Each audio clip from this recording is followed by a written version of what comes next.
Well, hey everyone, welcome to another episode of Live from My Drum Room and a special episode of Track Talk. I'm excited to welcome back legendary drummer, Rock and Roll Hall of Fame inductee, and returning champion, my old friend Aynsley Dunbar. Aynsley was a guest on episode 73 of Live from My Drum Room on February 12th, 2022. So if you haven't seen that, be sure to check it out in the archives. And I'll put a link in the show notes as well. But Aynsley's body of work is immense. It's easier to list the bands and artists he hasn't played with than the ones he has. Today we'll play some of the iconic tracks Aynsley's recorded over his long and prolific career. We're going to barely scratch the surface. So we may not get to your favorite song, but we'll play some great ones. I promise you that. So with that in mind, please welcome my dear friend, the legendary Aynsley Dunbar. Aynsley, welcome. Hi, John. It's great to see you. You too. Yeah, we'll always be side by side, you and me. Always. Well, I won't know if my hair's in place or not. Your hair looks great. It always looks great. Well, I suppose I should say good morning, good afternoon, and good evening to whoever watching and wherever they are. Well, thank you. They're watching from all over the world, and everybody's very excited to see you. In fact, my old friend, you might know Bob Sedlowski. Bob used to work for Sonar Drums many years ago, worked for Modern Drummer magazine. He's watching, and he said, I want to hear Zappa stories. So maybe we'll get to that in a minute, but sort of chronologically, I thought we'd talk a little bit about You've played in, with so many artists, so many bands, but your own band, the Aynsley Dunbar Retaliation, and maybe talk about how that came to form. I left Mail. We're out of Mail. I got fired because I think I was upstaging Peter Green.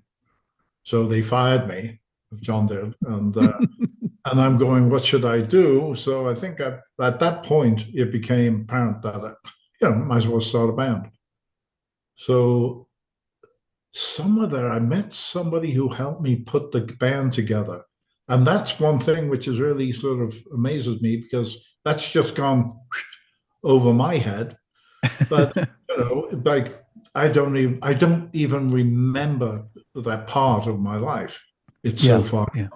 I know anyway, it's a long ways back. Yeah. Yeah, it's a couple of years. But anyway, yeah, it's when I had a brain. But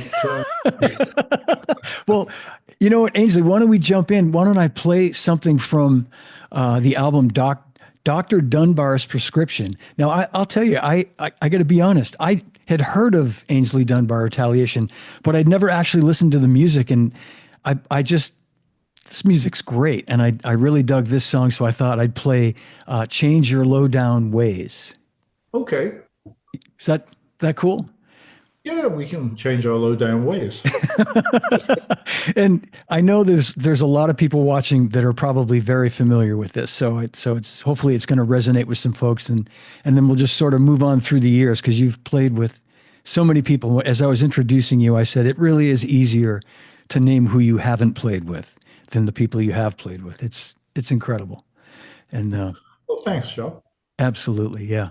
It's so good to see you. I can't remember who I haven't played with. So. No, I'm just looking at you right now, man, and it's just so good to see you. I so thank you for being here with me today. Thank you. You're welcome, Joe. Thanks. Great being here. Absolutely. Okay, well, let's play Change Your Lowdown Ways. Okay.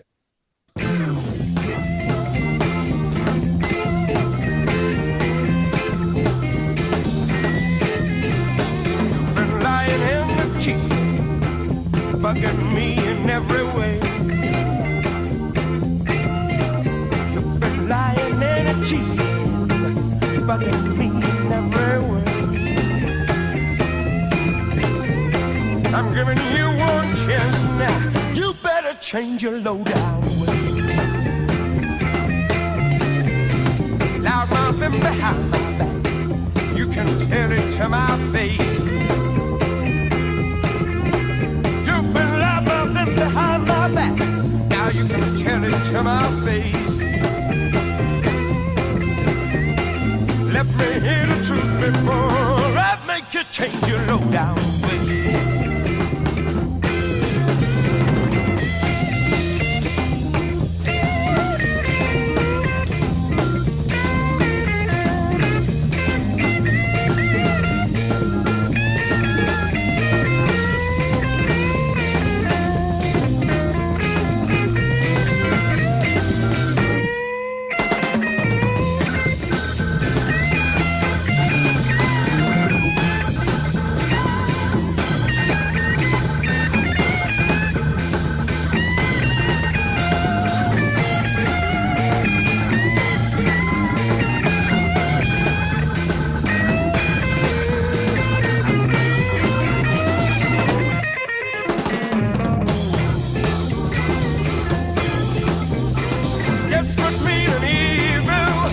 What I want to be to you.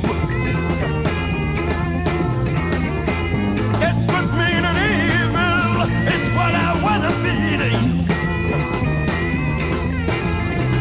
Now that's my retaliation against the low-down things you do. You're low-down, you're just mean and evil. You're low-down. Man, what a tune. What a tempo. God. I'm sweating just listening to it. Oh, man. What a great tune. And how many records did you do, Aynsley, under Retaliation? Do you remember? Well, we did 3, but they brought a 4th out when I left England to join Zappa. So the manager was sort of bending the rules because he didn't tell me we had 4 albums under contract with Blue Thumb. So I left thinking we were done because the guy didn't communicate very much, but he liked to take money. Oh, yeah. Yeah. I know the type. Yeah. Yeah. Well, typical of, sorry to say, a few English managers, but. Yeah. So that led to playing with Frank, and that's perfect because that's where I was going to go next. And just, we talked about that 3 years ago. I had you on my podcast, and we really did a quick sort of, through all the years, all the bands you played with. But maybe we could talk a little bit about Frank and how you came to play with him. Well, that's sort of one of those things. I was doing a big record. We were playing at BYG Records, a get together in Brussels, I think it was, and we're on stage. I was on stage, and the commentator was a person that had me do movies, interlude drum solos for French TV. So I'd come over to France, do a drum solo, they'd arrange, and then that would be used on French TV. This guy was there in Brussels. So he walked over to me, and while I was playing, he crept over and just said, "Hey, it was Frank Zappa's here. Would you, he would like to sit in." So I went, "Well, that's fine." And he said, "But he doesn't have his guitar. Would John be able to loan his guitar?" So I asked John Morsehead, and John said, "Yeah, sure." So we played 3 songs. We played a shuffle, a straight, and 1 and 3 4. And Frank took me back to my car, which was sitting in the pouring rain, and we chatted about America and what it could do for me. And wow, so I thought, yeah, but just put this band Blue Whale together, and I'm not sure that I want to, be leaving that. I sort of conscience struck. Didn't want to leave the band members, with nothing. Yeah, sure. But so in the end, he goes, "Well, I'll talk to you." So I didn't think anything of it. So I got this tremendous feeling that I should go down to the Speakeasy in London, in Soho, this nightclub that everybody went to. And I walked in the door, and the girl behind the desk goes, "Oh, Frank's waiting for you in the cafe." I went, "What? Okay." So I went in the restaurant and he was sitting at a table and he sat down, brought me a meal, and we chatted, and that's when he offered me the job. Wow. Uh, that's also what brought the moments of, you know, should I or shouldn't I with Hmm. the So it took me about a month, and then I said, okay. So I sort of emigrated, basically. I just took off from England and lived with him for about 10 months when we were playing all over the place. And it was one of those things where it all turned out to be great. Yeah. Now, So one of the things I really feel bad about is, I sort of got lazy. After running a band for 3 years or more, I just the pressure of running the band was, getting to me because we were working 6 days a week. And I was yeah. married at that point, and the sixth, seventh day, we always had to do something. So I drove the car too for the band. Oh So boy. that Yeah. we had a truck and a van and a car. So I wouldn't let anybody else drive because I didn't trust anybody not knowing when they were getting tired and running off the road and killing us all. So Yeah. I took that as part of my deal. But anyway, Wow. you know, that's basically what happened. And Frank just sort of waited for me to answer. And then we booked my travel and off to LA I went and never looked back, basically. Yeah, you never did. And it's I mean, do you think of that as basically that when Frank sat in with the band that he was basically auditioning you? I mean, really he was like a sneaky guy that way where he made it sound like, "Hey, I'd love to sit in," but really what he was doing was seeing how you played a shuffle and seeing how you played. Yeah, yeah, Yeah. absolutely. Yes. But I think the French guy, the guy that hired me to do various work with the French TV, Hmm. he was the guy that most likely put the word in for Zappa to watch. And that's, I don't think Zappa came with that well, I don't know. He could have done, but I Yeah. didn't actually inquire that far. But I thought it was really interesting that he sits in the car and tells me, "Oh, you can make tons of money, doing sessions in LA." And I'm going, "Yeah, that's I don't know. It's sort of like just coming to LA and doing sessions doesn't seem logical for somebody who's leaving England. You know what I Hmm. mean? Oh yeah, you might have a session here, you might have a session there. Okay, but Yeah. he actually, that's when he invited me to join the band. Yeah. So that made a big He difference. At least had somewhere to start. and he was persuasive, right? I mean, he kind of like if he wanted you in the band, he was gonna persuade you as best he could to Yeah, entice well, you. Yeah.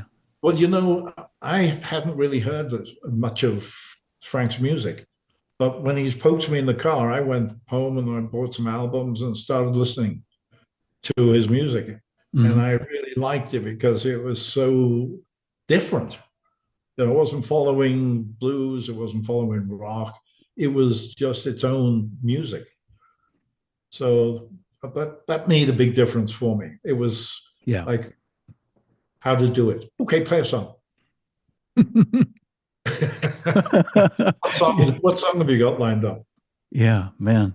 And so back then too, was he giving you? I know he's famous for writing charts for everybody, but he would write charts for the drummers to play certain things. And was that the case with you? Did he write a lot of stuff for you to? No, only No. Waka and Grand Bazoo. That was the only time. The rest of the time it was freelancing. Wow. Yeah. And you read well enough so that if he did write something, if he did give you a chart, you could get through it. Obviously. Yeah. Oh yes, yeah. Yeah. Yeah. Well, speaking of Zappa, and I know you told this story last time, but maybe you could quickly. I'm fascinated by the fact that you were there in the famous fire in Montreux in 1971. Is that Yep. when? Yeah, and that was so you'd only been with Frank about a year at that point, Yes, yeah. roughly. Yeah. Wow. Yeah. Well, let's play. I know. It's like it stops me when we talked about that last time. It just floored me. I was going to play Dog Breath live from just another Dog Breath. Yeah, it's from the Just Another Band from LA live record. Oh, okay. But there's also, I could play something from the Grand Wazoo if you'd rather I play that, something that you recorded. No, do this one. But I thought it's a great live version of this song. Let me come back to it, and it's from live in LA, which I think might have been 71, 72. It says 72, close enough. This is Aynsley with Frank Zappa and the Mothers, Dog Breath.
Man. Do you remember it? Do you probably don't? It was so long ago. I don't imagine you remember much about that, but. No, I didn't even remember the song. So. But that's you playing. I mean, that's. Yes, yeah. Live at the film. What is it? Live at the Fillmore? Where was that? That might have Just Another Band from LA live. No, it's at Poly Pavilion, I believe. Yeah, I think you're right. I think you're right about because we were there with the LA Philharmonic, if I believe. I know you did a bunch. There's several live records that you're on with Frank, and that. Yep. So I know it's hard to keep track. And so you were playing the sort of typical bigger drum set, right? Multi-tom, kit with Frank. Yeah. I think most of the time it was just basic with what was it? One tom? I don't think I played multiple. Okay. You know, the most drums I've used, well, with Journey and that, sometimes it depended Journey, on yeah. the Yeah. drums. Yeah. Sometimes I'd use the three toms or whatever in front. But most of the time, at the most, it was like four toms, two Rackham and two floor. Yeah. But with Frank, I just remember having one rack and one floor. And all single bass drum in those days? No, Yes, not double bass drums. Yeah. not till Journey that I've used double bass drum at Neil Sean's request. Okay, well, we'll get to that too. And I think you told me that once before that you hadn't. It was just that's when you started playing double bass drums. Was basically Neil wanted two bass drums, so you just like that started downbeat. Because with the single bass drum, I was only kicking the 16th E and R, and that way it would make it sound like four. Into the hearing, you would hear like 16th notes, but I was playing the E and R's. Well, it's quite interesting what your hearing will do because it makes you think when you listen back. Oh yeah, he's playing double kick. No, it was single. Just playing notes that you would stand out if you were playing 16th. Right. I'm sure everybody does that nowadays. But anyway. No, and there are a couple of songs we'll get to where I always assumed you were playing two bass drums, but we talked about this once before, and you once I started really listening, I realized you are playing one bass drum, but really incredibly technically well with just one bass drum. Yeah, it even confuses me. Did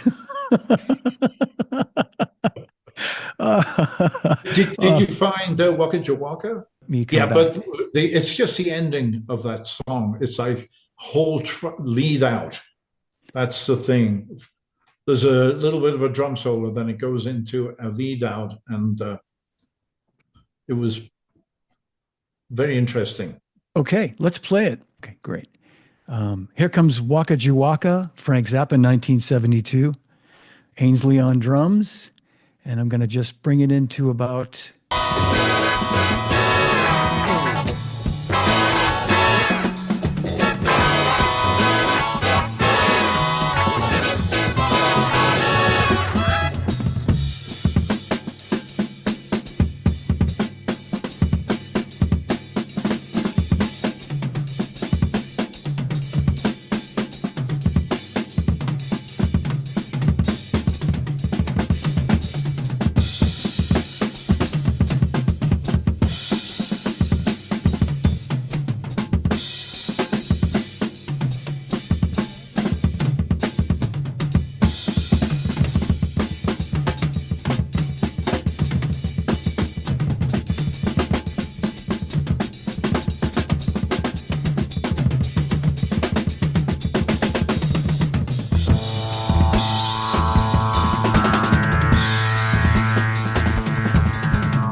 Great drum solo, Aynsley. Wow. Thank you for Just a pointing me in that weird direction. well, the thing about it, I just wanted to get to that ending because, in that was the analog situation, not digital. So you couldn't cut and paste. So Frank took what it was a drums rolling out at the end that he incorporated and then had Sal, the trumpet player, go in and play riffs on top of it. And then Sal went in and did harmonies. I don't know how many he did, but he went up. I'm looking at him like, what the hell? You're going to go and harmonize to what you just played? So he'd sit there and he'd write out the part and then he'd play the harmony trumpet part to it all the way through. Wow. And I'm going, wow, it's just unbelievable. But there was times that, if it was today, somebody would go in there and grab like, okay, we got 8 bars of this. Let's cut and paste it all the way through. So we become just like bum bum bum bum bum bum bum bum bum bum bum. Yeah. Yeah. They'd miss a whole nuance, which is in between that. There's triplets played with a double kick. Well, a single kick, sorry, but it's playing double notes. So it'd go the 16th. Then I would feel the triplet and play the center 2 beats, second and third of a triplet. And then Sal played his part to match that, which, that was a thing. Frank worked really hard on getting his music organized. And, nowadays you have Pro Tools. So you go in there and you go, okay, we'll double that. And then we'll just pitch it up and then pitch it up. And then we've got all the trumpets playing. And it's not to do with the skill of the artist. It's to do with the skill of the engineer. Yeah, absolutely. Yeah. Do you think if Frank was still here and making music, do you think he would just not even use that technology? You think he would remain pure the way he was and want to just have everybody play the parts the way he'd written them or the way they're supposed to be played? Well, that was the thing. He always told me, don't talk for me. So I won't talk for him, but I've got a feeling that even if he used Pro Tools, he would use it the way he would use analog. He wouldn't use it to cut and paste. He would use it so that he could put different layers on and have people play the same thing, because it was all about the musician. It wasn't about, the product being exact. It was about how it felt to him. And how it sounded.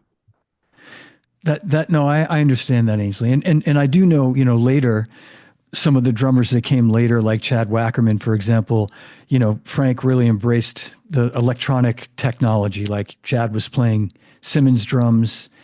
I think through Frank wanting to incorporate a lot of that stuff into the music. So he was certainly, like you say, he was certainly a forward-thinking guy, but wanted to have wanted the music performed and not. Then he got to be with Waka Jawaka and Graham Wazoo. That was after he'd been pushed off stage, so he was basically in a wheelchair for 10 months, and we played those albums at a studio, and it was just very weird for him. He changed his whole structure of being like open to everything flowing to him being the complete producer. So he had to have everything written out and everything had to be played the way he wanted it played. Okay. That was really, very interesting, especially from somebody who liked to ad lib like me. So he would have certain parts, like the heads and the tails, all written out, but the centerpiece playing behind the musicians was still free. I see. Yep. And that was kind of when that started to happen, which later became really kind of his trademark, right? Really just, Yeah. He started writing his classical music and everything from there. On that particular track we just played, do you have any recollection of how many takes it took for everybody to get through it? Was it Was it pretty quick with the caliber of musicians that were playing that you guys could do it in a couple of takes? Actually, most of the time it was one take for these things. No kidding. Wow. That blows my mind. I'm not surprised because of the level of musicianship that was, there, but it's still, I mean, the music was so deep and so complex. It most likely as complex as we could make it, you know. But also the fact is, with him not playing, we weren't playing really, so it was great to get in the studio and do something. Yeah. Yeah. So. Wow. Well, But thanks anyway, for. what else have you got? Yeah. Okay. I've got more. I've got more. One last question though, as we sort of move a little bit forward. At that point, were you still playing the Heyman kit? Were you still playing Heyman drums at early '70s, or had you gone to Ludwig at that point?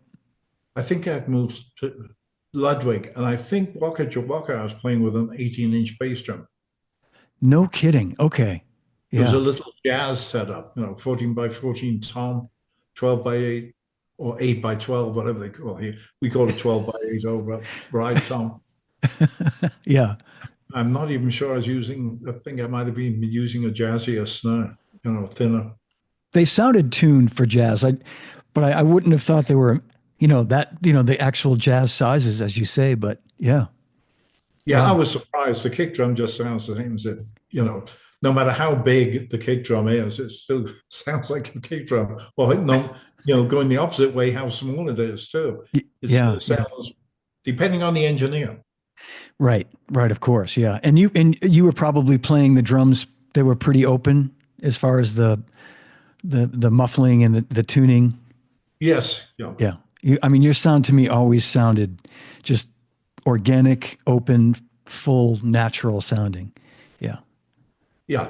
And that comes from how you play. And the cymbals were probably still Pisces at that point, maybe like 602s and Let me see. I did after, yeah, that was 1971, right? Yeah, I think they were. Yeah, and they believe it or not, it was at that concert, Fire on the Water concert, yeah. Monterey, that I had my first Pisces crash cymbals and everything, and I basically sliced through two of them at that point. Well, it can happen.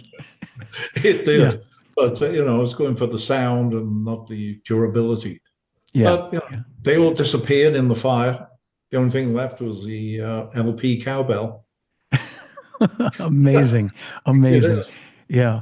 But those old 602s were thinner, beautiful sounding cymbals, but they did crack, yeah. And with all due respect, Well, yeah.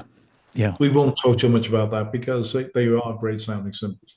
Yeah, absolutely. Yeah, they are. Even Well, though I'm a by Zildjian. But let's move on. I wanted to play a couple of songs by David Bowie because I believe that's after you started playing with David Bowie for some time, 6 months. with him. Okay. And in that time you did 2 records with him, right? Yes, yeah. Wow. Amazing. How prolific and how much was happening at that time.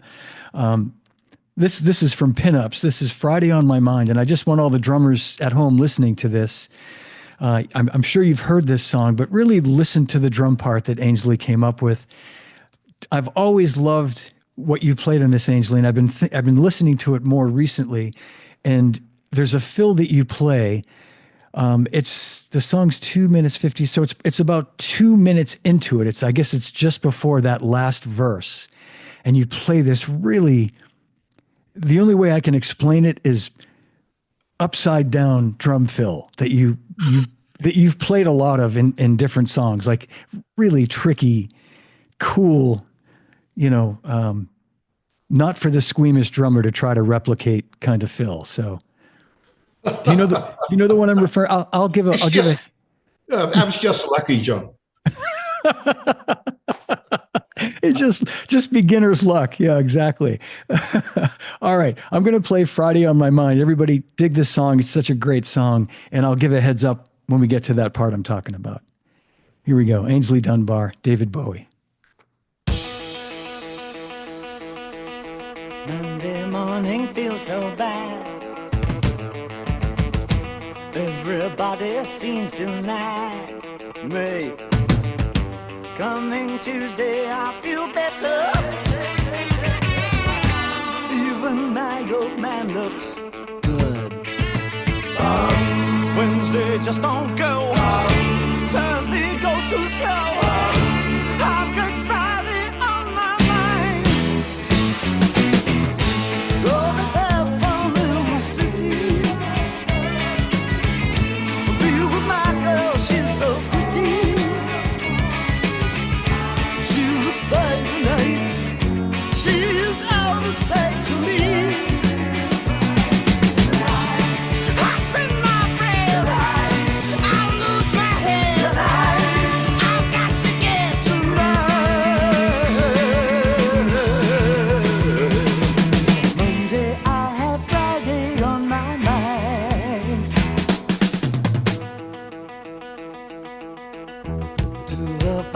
Drag once more.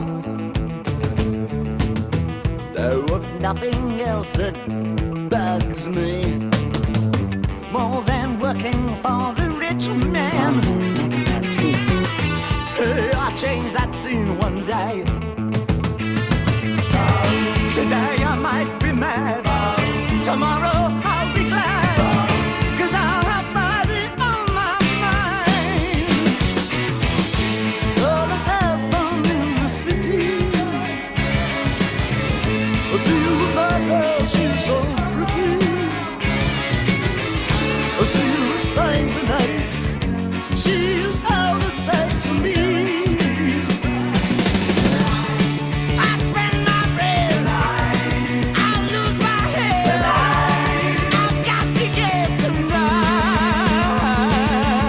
It's coming up here.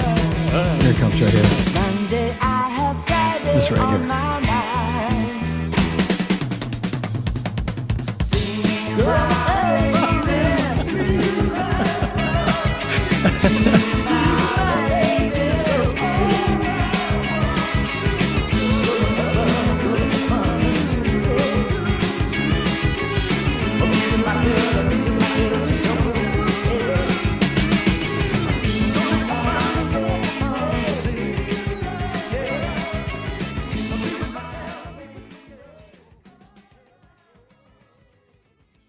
Oh, you know, and not to be overlooked is the groove that you play in that song, Aynsley. It's such a great feeling song, like all these other songs, but those cool little fills just complement and just an overall great feeling drum track. So bravo, my friend. Thank you. Yeah, great. Well, let's jump. I'm gonna keep going. We're gonna play this song that I think everybody knows. Big David Bowie hit. I'll just play a little bit of this. And I was going to just comment, I've played this song in bands before, and you're going to think I'm crazy, Aynsley, but I either looked it up or I clocked it, and it's a 126 BPM. The song I'm talking about is Rebel Rebel from the Diamond Dogs record. And so it's like a mid-tempo, medium-tempo kind of tune, and you're playing double time, as you know. And this song, every time I sit down to play this, and this tells you about how I play, I rush it. I want to play it faster than you're playing it. And all I can say is it gives me anyway, this almost fake out of it being faster than it really is. And I think it's just your feel on this. It drives the song at a medium tempo, but it feels faster than it really is. And I think that's just the way you're driving the tune. Does that make sense at all?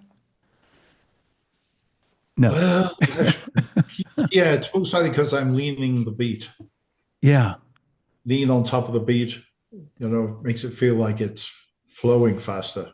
It does. And it's, I'll sit down and play it, and I'll find myself just being too ahead of it, and it's anyway.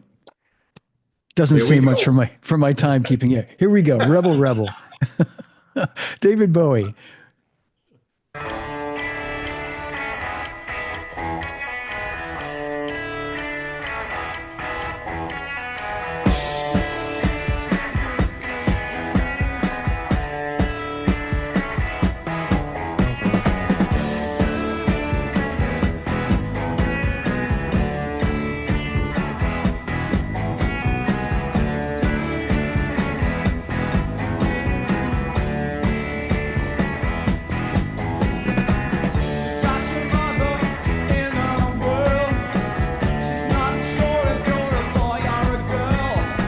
you're driving. Hey babe, your hair's alright.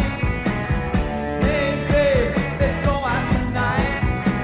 You like me and I like it all. We like dancing and we look divine. You love bands when they play it hard. You want more and you want it boss. Put it down, say I'm wrong. Attack it then, put them on. Rebel, rebel, put on your dress. Rebel, rebel, your face is a mess. Rebel, rebel, how could they know? Hot tramp, I love you so.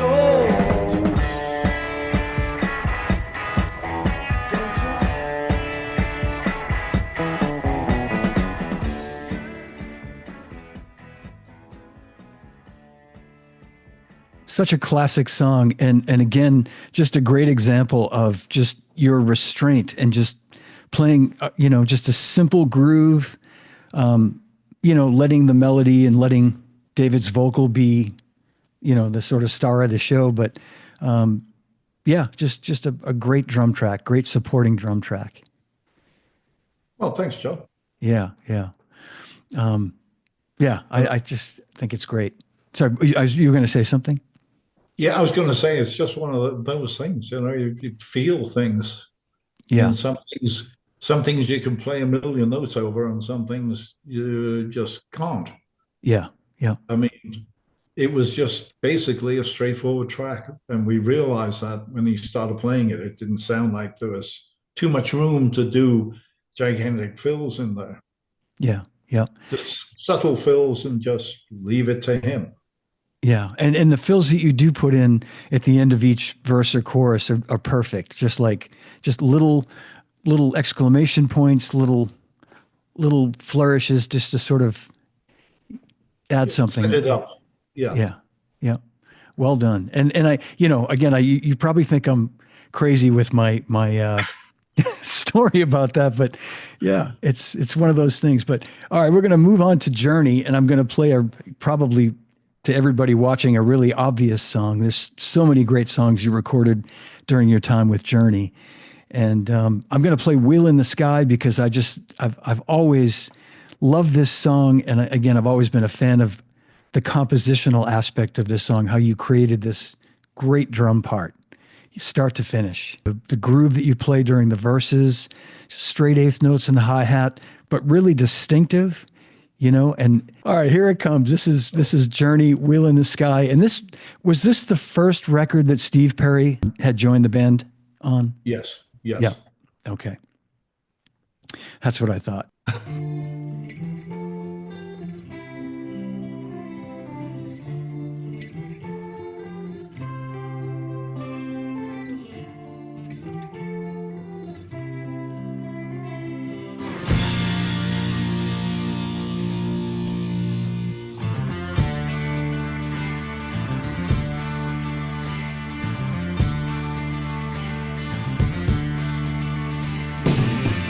Winter is here again.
for tomorrow.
Man, what a great song. What a great song. I mean, when you hear these songs on the radio, Aynsley, you must feel proud of what you've done, right? I got to think some satisfaction there with the job well done.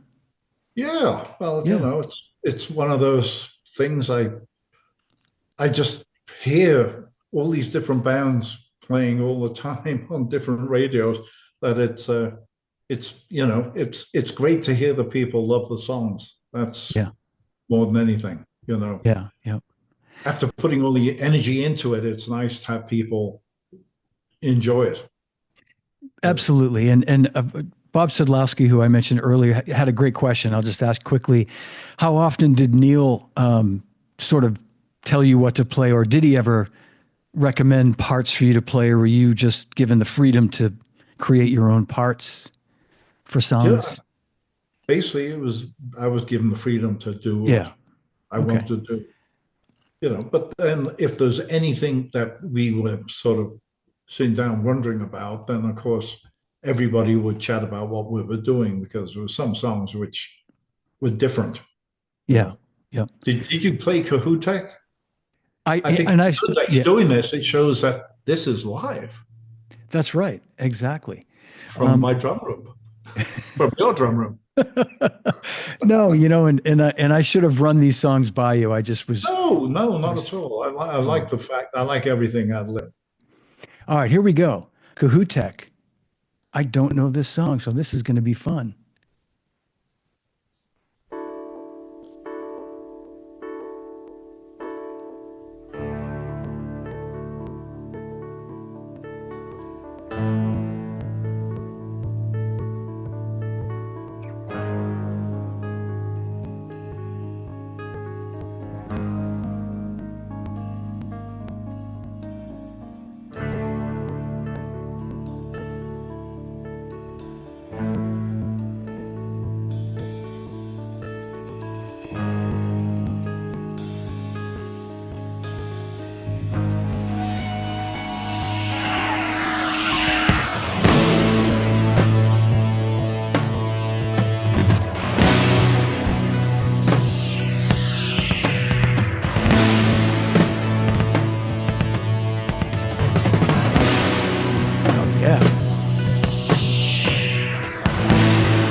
Man, Ainsley, how did I ever miss that song? I don't know, but thank you so much for suggesting it and letting us play that. Wow. I need a shower. Yeah. All right. I just want to play a couple of more songs, but I want to talk about that for 1 second and just remind everybody that you were inducted into the Rock and Roll Hall of Fame as a member of Journey. And no surprise there. What a track. And that was from the first record. Right. That was Single Kick. Yep. Single Kick. Wow. But sounds like more than a couple of tom-toms, 2 or 3, maybe some concert toms or a concert tom. No, I think it's just I'm trying to think what I had back then. Yeah. But if it, if it was anything, it was just the right tom and two floor toms, but which seems to be my basic get together. And then then with Journey, because Neil liked to see more with training into the heavy metal band, even though it wasn't. Yeah. More drums makes it look more important. Yeah, I understand the sort of aspect of the image of, yeah. But when you can play the same on a couple of drums with all, even though it's different tonality with the massive toms, it's just a whole different way of playing. Right. But that was something, man. That was I'm turned on to that song. Thank you. There's a couple of others on that album you should listen to. I absolutely will. Yeah. And I started to get into Journey probably around the second to last or last record that you did. And then, Steve joined after that. And, but I was listening to Journey certainly I guess it was Infinity was the last record you did, I think, right? Right. Yeah. Yeah. And that leads to the next band that you played with, Jefferson Starship, which had been Jefferson Airplane prior to that, of course. And, I just want to say, Aynsley, that I don't know where this fits into your, all the bands you've played with and all the artists. And I know you have, special remembrances and places for all these bands in your heart and soul. But I think what you played with this band is some of the greatest drumming. And I think what you did for this band musically, you put them on another level. I think you made them, they were like a hippie fun band in the 60s, and then you brought this musicianship and this level of playing that just raised the bar so high. So but thank you, Joe. Yeah, That's absolutely. Great to hear that from you. Thank you. Yeah. And I was just going to say there are many people watching, I think, that agree, that have commented that this is some of your finest playing. I'm going to play Jane from Freedom at Point Zero. And again, this is one of those songs where I think you're going to tell me you're playing, a lot of these are single kick type patterns. You're not playing, it's amazing. Do you look at Girl with the Hungry Eyes too? Can you pull that up? Sure. Yeah, absolutely. Let me pull that up. Do Jane first, and you can find that one. Great. All right. Good. Yeah. Let's play Jane in the meanwhile, and I'll find that one. All right. Here we go. This is Jane, Jefferson Starship, Aynsley Dunbar on drums. Amazing track.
right here.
Absolutely masterful, Aynsley. Wow. Man, that one part where, as you get into the instrumental section, where you do that single stroke roll and just, come up to a rest. Oh, man, that just floors me every time, man. Just, yeah. Anyway, so I've got the song, I've got Girl with the Hungry Eyes all queued up. Should we play that? Yeah. Yeah, let's play that. All right, here we go. Same record, Freedom at Point Zero, Aynsley Dunbar on drums. I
Wow.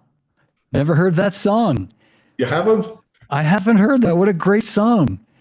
And now, was that Grace and Paul Kantner? It sounded like older sort of vocals from Jefferson Airplane days.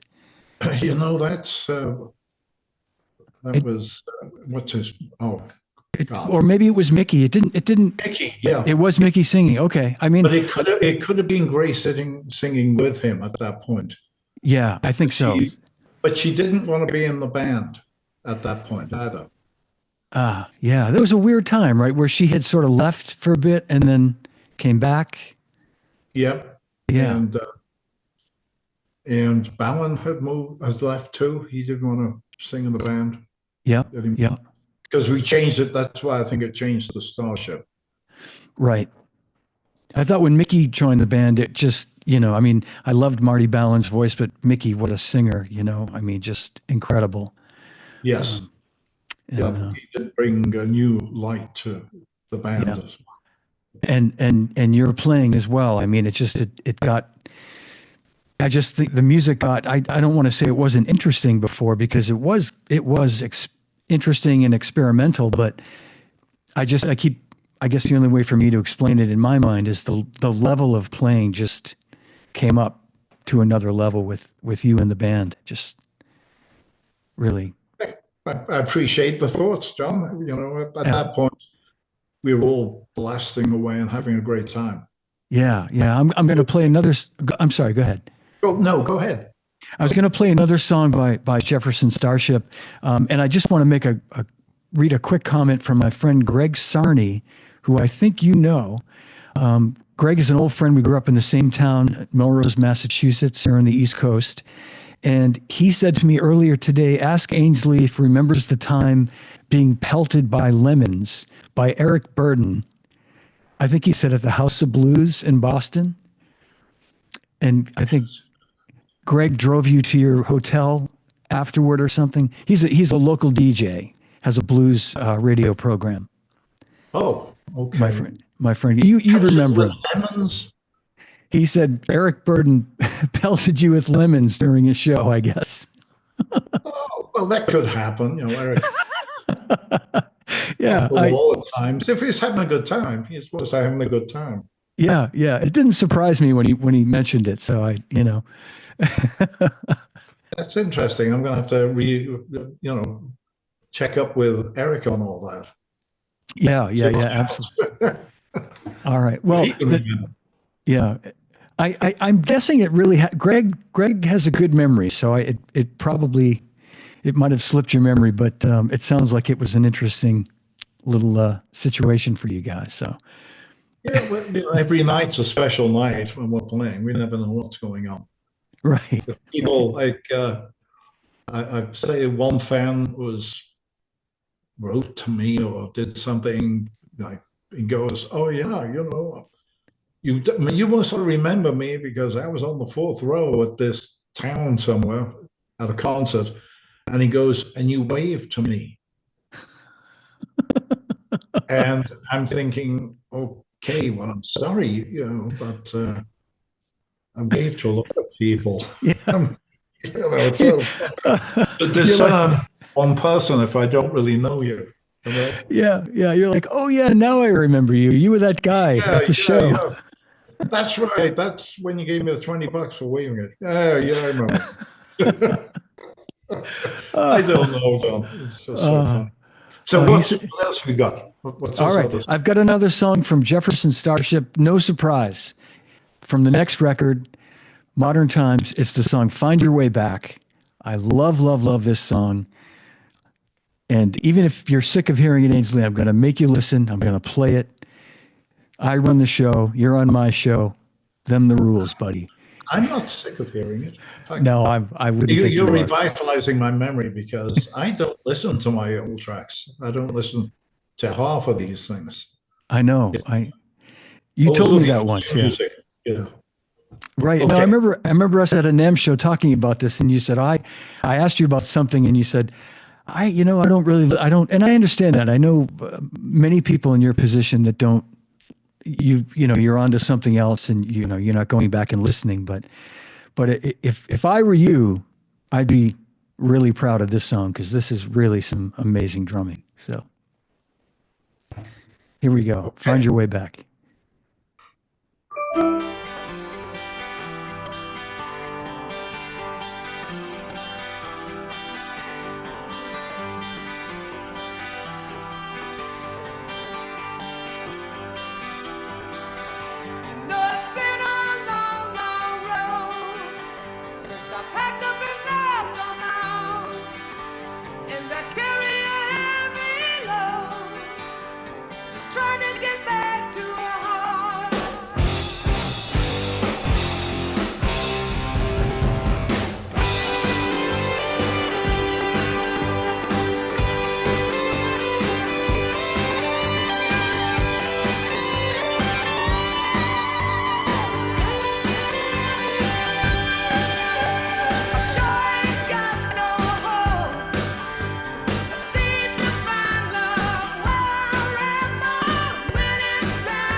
Wow. Those last 30 seconds, Aynsley, are like some of the most incredible drumming. I mean, amazing. Yeah. Just love that song. I just, yeah. What a sound you had too. Really open sounding. The toms were just so natural sounding, you know, just great. The snare. I want to show you a quick photo from that period. We were looking at this earlier. I can bring it back up here. Yeah, Yeah, this is from the Starship. So you're using a wood snare in this photo. Was that the snare you used on that song? Do you recall, or was it a metal Boy, snare? Yeah, I know that's a tough question. I didn't really use that many metal snares. I Ah, was okay. I was like wood. Yeah.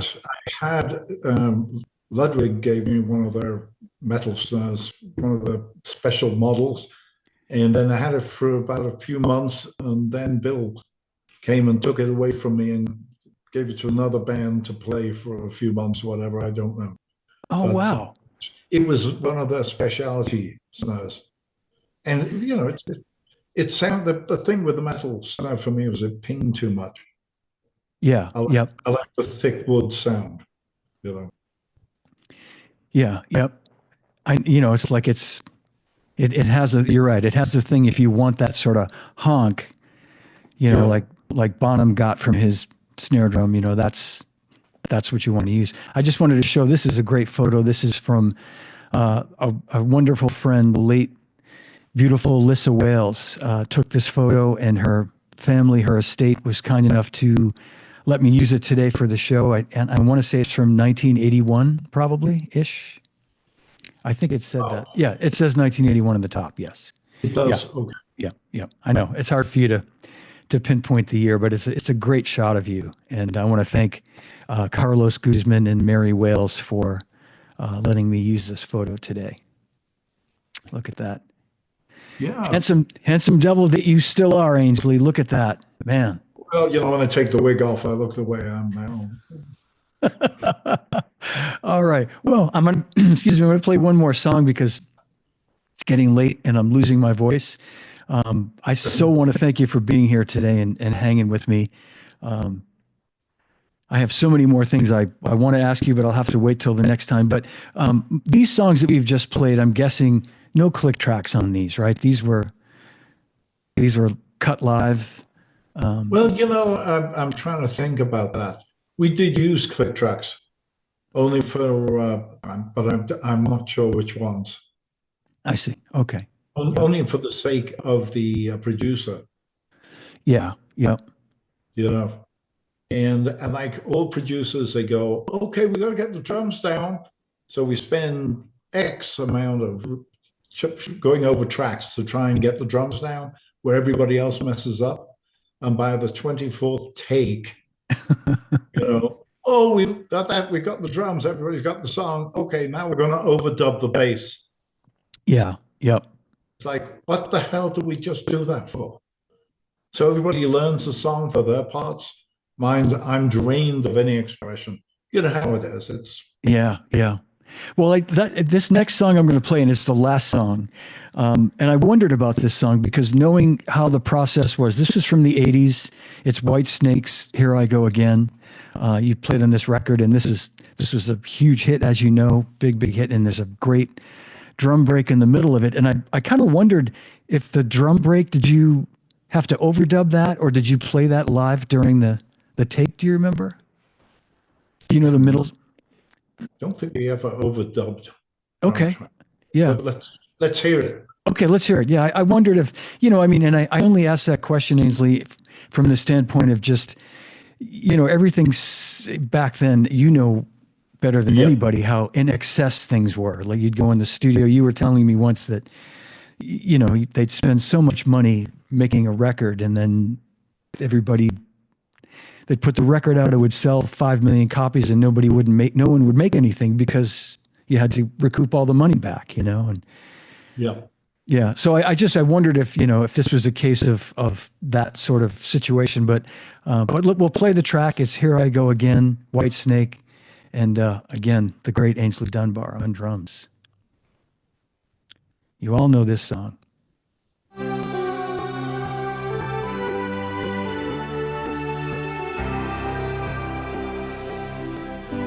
I don't know where I'm going, but I sure know where I've been. Hanging on the promises and songs of yesterday, and I've made up my mind. I ain't wasting no more time.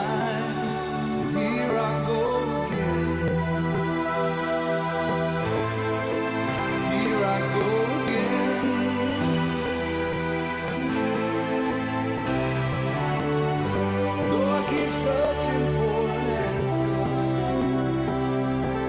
I never seem to find what I'm looking for. Lord, I pray you give me strength to carry on. 'Cause I know it means to walk along the lonely street of dreams. And here I go again on my own, going down the only road I've ever known. Like a drifter, I was born to walk alone. And I've made up my mind. I ain't wasting no more time. I'm just another heart in need of rescue, waiting on love's sweet charity. And I'm gonna hold on for the rest of my days, 'cause I know what it means to walk along the lonely street of dreams. And here I go again on my own, going down the only road I've ever known. Like a drifter, I was born to walk alone. And I've made up my mind. I ain't wasting no more time. But here I go again. Here I go again. Here I go again. Here I go.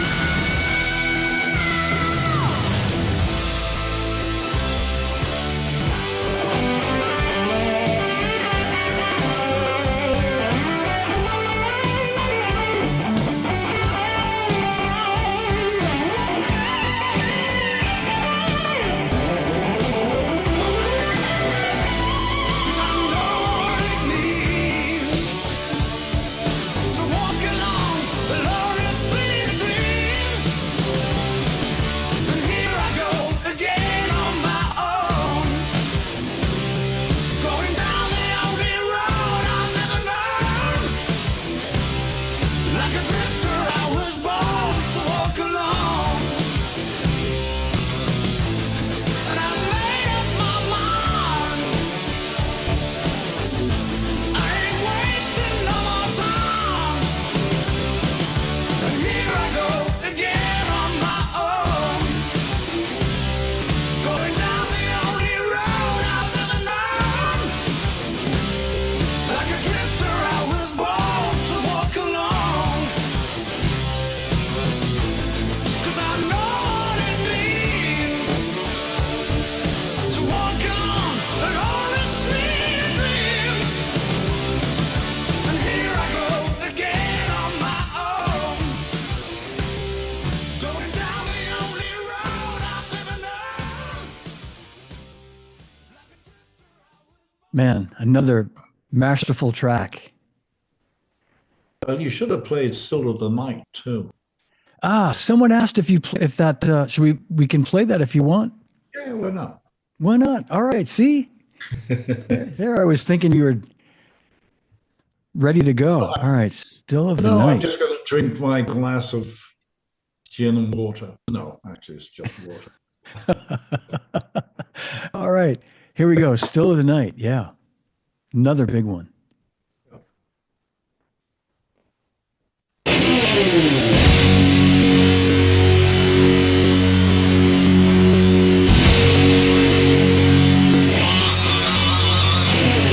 In the still of the night, I hear the wolf owl honey sniffing around your door.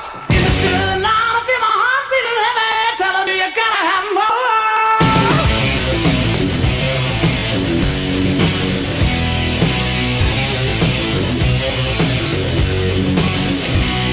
In the shadow of the night, I see the full moon rise, telling me what's in store. My heart started aching, my body started shaking, and I can't take no more.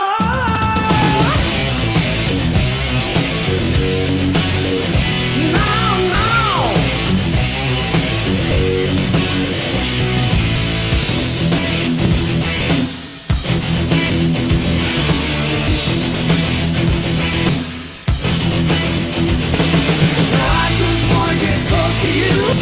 your love so sweet, and I just wanna make love to you, feel your body in the still of the night, in the still of the night. Over here, baby.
Man, what an epic song. You know, I had that on my list, but I wasn't sure if we'd have time, but we can always make time. That's true. Thank you for, I mean, I have all the time in the world, and I so appreciate you staying so long today, Aynsley, and doing this. Thank you. You're more than welcome, John. I was enjoying it too. Oh, good. I'm glad you suggested that. You know, it got a great response. Everybody, you know, is going, yeah, man, this song Yeah, rocks. then there's one other from there too, but I can't remember which one it was. And I've been looking secretly on songs. Well, Is This Love was another, Yeah, you but know, that's sort of a gentle one. I'm thinking that's a ballad. Yeah. I remember that being another Is big it hit for Crying me. in the Rain? Yes, Crying in the Rain. There's another one. Yeah. Do you want to play that? Yeah, Let's play it. All right. I'm trying to find, it's all coming back, but I still need little prompts. I understand. Yeah. You've recorded a lot of songs over the years, and you do a great job of keeping it all straight. So yeah, let's play Crying in the Rain, and then we'll thank everybody for watching and listening and wrap it up. Here it comes. So this is the later version with Aynsley on drums. I'm black and long when he's burning with a fever. A strange old house when he's lonely in the night. A woman go crazy with the thoughts of retribution. Did a man stop weeping when he's singing time life?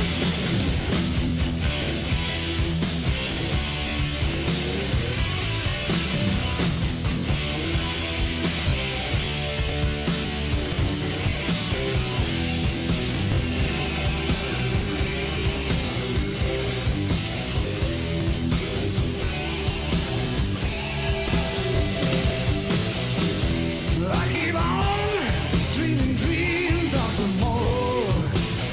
Feel I'm wasting my time, lighting candles in the wind. Always taking my chances on the promise of the future. Let a heart full of sorrow makes a long tapestry. The sun is shining. Ooh, but it's raining in my heart. No one understands the heartache. No one feels the pain. No one ever sees the tears when you're crying in the rain. When you're crying in the rain. Crying in the rain.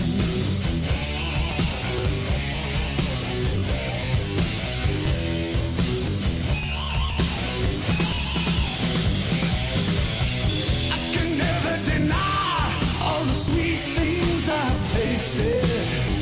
Though I've been mistreated, I keep coming back for more. I know where I'm going. There's no hope for absolution. I can't seem to separate the good times from the bad. The sun is shining. Ooh, baby, it's still raining in my heart, in my heart. No one understands the heartache. No one feels the pain. No one ever sees the tears when you're crying in the rain. When you're crying in the rain. When you're crying in the rain. When you're crying in the rain. No, no, no.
Man, I like that version better. Well, I was wondering, I don't remember the beginning of the previous one, and I was wondering at that point, but was that put on the new album? I don't know. Maybe they added it. You Yeah. know, so- Someone commented it was an earlier version. It was Ian Pace on drums. yeah, Yeah. yeah. The drums did sound a little left-handed to me in certain spots. So are you left-handed, Tom? I am. I am. Yeah. Yes, yeah. Yeah. I'm cursed with that that left-handed curse. Oh man. Ainsley, this has been so fun. I thank you so much for today. We played even more music than I'd planned, and I was thinking I was pushing it as it was with some of the songs that I had. So thank you. It's always enjoyable, John. And we Thank should you. chat about maybe doing the more obscure people that I played with, Yes. because there's some great music there too. Okay. Well, we'll do that. Let's. I mean, in But sooner we'll than plan later. it so that, we look at the songs and we go through a few things. Yeah. Rather than me looking for them during the show and playing the wrong ones. Well, that's only because I just brought that up. You would have just gone through the show with the songs you got arranged, Yeah. which would have been just as good. But it's always nice to bring something a little different. I agree. Yeah, I Shows the agree. art of the band as well. Yeah, yeah, and I love the songs that you suggested and we picked because, I was kind of going. I tend to go for the safe ones and the sort of obvious ones, and I'm glad you, suggested some not so More much obscure but advanced. different. Yeah. So I'm sorry, somewhat More advanced, more a little bit advanced. more Yeah, advanced than the what everybody plays. yeah. These were You great. can hear that, you can hear those on the radio all the time. It's the ones that are, sort of set back that aren't the hit wonders, but Right. that's good music. Absolutely. And we will do another show where I'll take your lead on some obscure songs and bands, and we'll play them. People will love it. We'll Yeah, love it. because we have a few things like Lou Reed and Yeah. a few other people that I've done albums with that have been, not hits, but they're all special music, Yeah. basically. Yeah. Great songs. All right. Yeah, Very well, there good. you go, John. But are we going to talk? You want me to hang on? Yeah. If you could hang on one second, and we'll say goodbye to everybody. You know the drill, Ainsley. I appreciate that. Thanks for watching, everybody. A gigantic hand for my dear, dear friend and legendary drummer, Aynsley Dunbar. Thank you, Ainsley, for spending so much time. And thanks everybody for hanging out if you're hanging out. I appreciate Yeah. that too. All Thanks, right. John. Thanks. Hang on one second. Everybody, we'll see you soon. Thanks for watching. All right, that's my show. If you enjoyed it, give it a like, leave a comment, and please subscribe to my YouTube channel. And you can also download the podcast on all podcast platforms. A reminder that Live from My Drum Room t-shirts and hoodies are available, and 100% of the proceeds go toward a scholarship I've created with the Percussive Arts Society. Information on ordering Live from My Drum Room merch is in the show notes, and you can also email or text me with any questions at livefrommydrumroom@gmail.com. Thanks to everyone who's bought a t-shirt and a hoodie so far. You're supporting a great cause, and I really appreciate it. And remember, no drummers are harmed on any show. And drummers, when in doubt, leave it out. Thanks for watching. Thanks for listening, and I'll see you soon.